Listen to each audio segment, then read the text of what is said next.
हे learners, welcome back. क्या आपके साथ ऐसा होता है जब भी आप ट्रेड लेते हो तो आपका स्टॉप लॉस हिट हो जाता है, या जब भी आप बाई ट्रेड लेते हो तो पहले मार्केट आपका स्टॉप लॉस हिट करता है और फिर ऊपर जाता है। उसी तरह आप एक शॉर्ट ट्रेड लेते हो तो पहले आपका स्टॉप लॉस हिट होता है, फिर मार्केट नीचे जाता है। ऐसे सिचुएशन में हम सोचते हैं हमारा एनालिसिस और डायरेक्शन तो सही था, मार्केट हमारे डायरेक्शन में गया तो सही, पर पहले हमारा स्टॉप लॉस हिट किया फिर गया। तो इन सब चीजों से हम फ्रस्ट्रेट हो जाते हैं और सोचते हैं कोई है जो मेरा स्टॉप लॉस इंटेंशनली हिट करवाता है, कोई है जिसे पता है मेरा स्टॉप लॉस कहाँ है, इसलिए मेरा स्टॉप लॉस हिट होता है। तो यहाँ हम ब्लेम करना स्टार्ट कर देते हैं, हम अपने ब्रोकर या ऑपरेटर को ब्लेम करने लगते हैं। अब देखिए, प्राइस मैनिपुलेशन और स्टॉप लॉस हंटिंग जो बिग प्लेयर्स या ऑपरेटर्स के द्वारा किया जाता है वो तो दूर की बात है। दूसरों की गलती ढूंढने के पहले आप देखिए कहीं आप में तो कोई कमी नहीं है। मेरे कहने का मतलब कहीं आपका ट्रेड सेटअप तो रॉन्ग नहीं है, या आपकी एंट्री और एग्जिट का प्लेस गलत तो नहीं है, या फिर आपका स्टॉप लॉस गलत प्लेस पे तो नहीं है। हो सकता है आप रॉन्ग प्लेस पर एंटर हो रहे हो जिसकी वजह से आपका स्टॉप लॉस हिट हो रहा है, या आप सही टाइम पे एग्जिट नहीं हो रहे हैं, या आप गलत जगह पे स्टॉप लॉस लगा रहे हो। तो बिग प्लेयर्स जो मैनिपुलेशन करते हैं वो तो करते ही हैं, जिसे हम आइडेंटिफाई करके कुछ हद तक अवॉइड कर सकते हैं। इसके ऊपर मैंने कुछ वीडियो बनाए हैं, आप इन वीडियोस को देख सकते हो। पर अगर आपका एंट्री एग्जिट या स्टॉप लॉस का प्लेस ही गलत है तो विदाउट मैनिपुलेशन आपका स्टॉप लॉस हिट होता रहेगा, और आप सोचोगे ब्रोकर या ऑपरेटर ने आपका स्टॉप लॉस हिट करवा दिया। तो इस वीडियो में हम 5 पॉइंट्स पे डिस्कस करेंगे कि क्यों हमारा स्टॉप लॉस रेगुलर हिट होता है, क्या रीजन है, और कहाँ आपको स्टॉप लॉस लगाना चाहिए, कहाँ आपको एंटर होना चाहिए, जिससे आप अपने स्टॉप लॉस को एक बेटर प्लेस पे रख सको। बट एक बात याद रखिएगा, मैं आपको कोई मैजिक ट्रिक नहीं बताऊंगा जिससे आपका स्टॉप लॉस कभी ना हिट हो। स्टॉप लॉस ट्रेडिंग का एक पार्ट है। ट्रेडिंग में स्टॉप लॉस का मतलब cost of doing a business. Stop loss place करना अपने आप में एक आर्ट है, ये आपको most of the time losses से बचा सकता है, पर हर बार नहीं। तो आइए रीजन नंबर 1 देखते हैं, जो है chasing momentum. Most of the time हम मोमेंटम को चेज करने की कोशिश करते हैं because of FOMO. FOMO means fear of missing out. मतलब सपोज मार्केट एक स्ट्रॉन्ग अप ट्रेंड में है, तो यहाँ हम सोचते हैं अगर हम इस ट्रेंड में एंटर नहीं हुए तो प्राइस यहाँ से ऊपर चला जाएगा और हम इस ट्रेंड को मिस कर देंगे, तो हम यहाँ टॉप पर एंटर हो जाते हैं। फिर नेक्स्ट मार्केट नीचे आ जाता है और आपका स्टॉप लॉस हिट हो जाता है। फिर अगेन मार्केट आपका स्टॉप लॉस हिट करके वापस ऊपर चला जाता है। फर्स्ट ऑफ ऑल, अगर आप ट्रेडिंग करते हो तो आपको ये पता होना चाहिए कोई भी फाइनेंशियल इंस्ट्रूमेंट स्ट्रेट लाइन में ऊपर नहीं जाता। मार्केट करेक्शन के साथ आगे बढ़ता है, मार्केट ऊपर जाता है, फिर करेक्ट करता है, फिर ऊपर जाता है, फिर थोड़ा करेक्ट करता है। सिमिलर डाउन ट्रेंड में भी। तो इसका मतलब आपको कभी भी टॉप पर एंटर नहीं होना है, आपको एक रिट्रेसमेंट या करेक्शन के बाद एंटर होना है। जब भी मार्केट में मोमेंटम बहुत ज्यादा होता है तो आपको वहां एंटर नहीं करना है, वहां आप पेशेंस के साथ रिट्रेसमेंट का वेट करेंगे और फिर एंट्री लेंगे। क्योंकि ट्रेडिंग सिर्फ स्ट्रेटेजी पर काम नहीं करता, ट्रेडिंग में साइकोलॉजी का बहुत इंपॉर्टेंस है।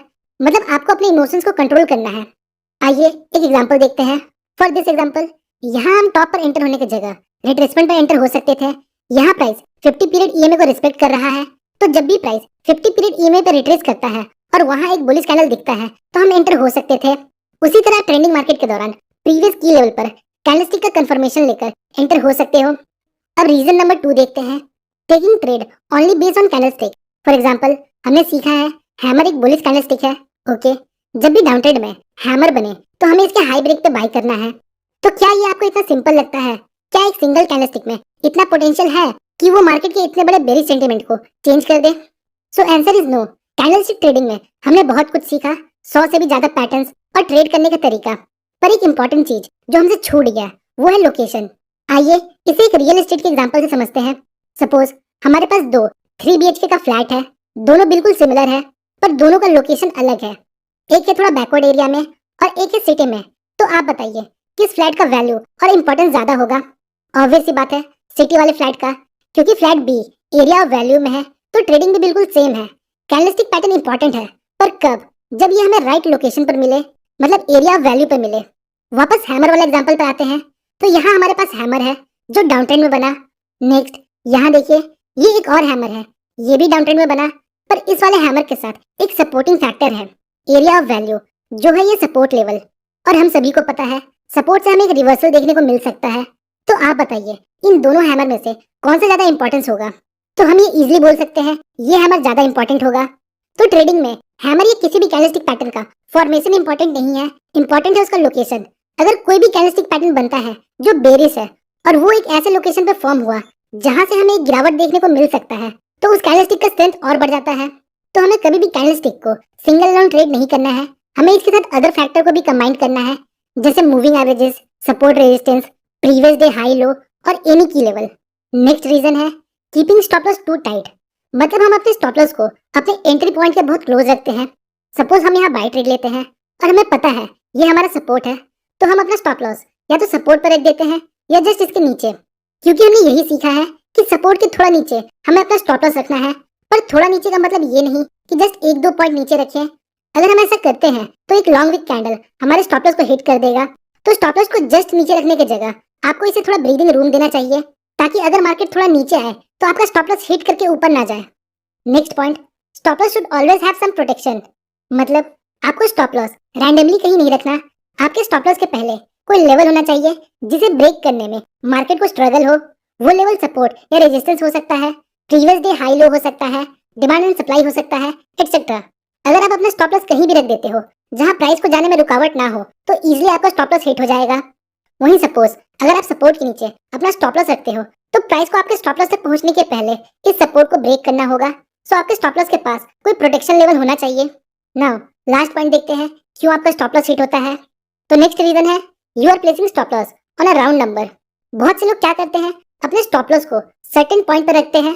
फॉर एग्जांपल हम निफ्टी में ट्रेड लेते हैं और अपना स्टॉप लॉस 20 पॉइंट का रखते हैं। यहाँ हम देखते हैं आज निफ्टी बहुत वॉलेटाइल है, तो आज मैं 50 पॉइंट का स्टॉप लॉस रखूंगा। हम सोचते हैं मार्केट ज्यादा वॉलेटाइल है तो हम बड़ा स्टॉप लॉस रखते हैं, पर स्टॉप लॉस रखने का ये एक गलत तरीका है। हम स्टॉप लॉस को राउंड फिगर या कुछ पॉइंट्स के बेस पर नहीं रख सकते। मतलब अगर हम कोई लॉन्ग ट्रेड लेते हैं और हमारा फर्स्ट सपोर्ट यहाँ है, तो हम सोचते हैं ये बहुत बड़ा स्टॉप लॉस हो जाएगा, तो हम अपना स्टॉप लॉस यहाँ कहीं रख लेते हैं कुछ पॉइंट्स नीचे। पर ये एक गलत तरीका है। इवन यहाँ स्टॉप लॉस बड़ा है, पर फिर भी हमें अपना स्टॉप लॉस इसके नीचे रखना चाहिए। यहाँ हमें लॉस को कम करने के लिए पोजीशन साइजिंग पर काम करना चाहिए। मतलब हमें अपने पोजीशन साइजिंग को कम करना चाहिए, ना कि स्टॉप लॉस को छोटा करना चाहिए। इसे हम पोजीशन साइजिंग बोलते हैं, जो कि risk management. So hopefully guys आपको इस वीडियो से थोड़ी इन्फॉर्मेशन मिली होगी। अगर आपको वीडियो इन्फॉर्मेटिव लगी तो वीडियो को लाइक और चैनल को सब्सक्राइब जरूर करें। मिलते हैं नेक्स्ट वीडियो में, तब तक के लिए best of luck for stock journey.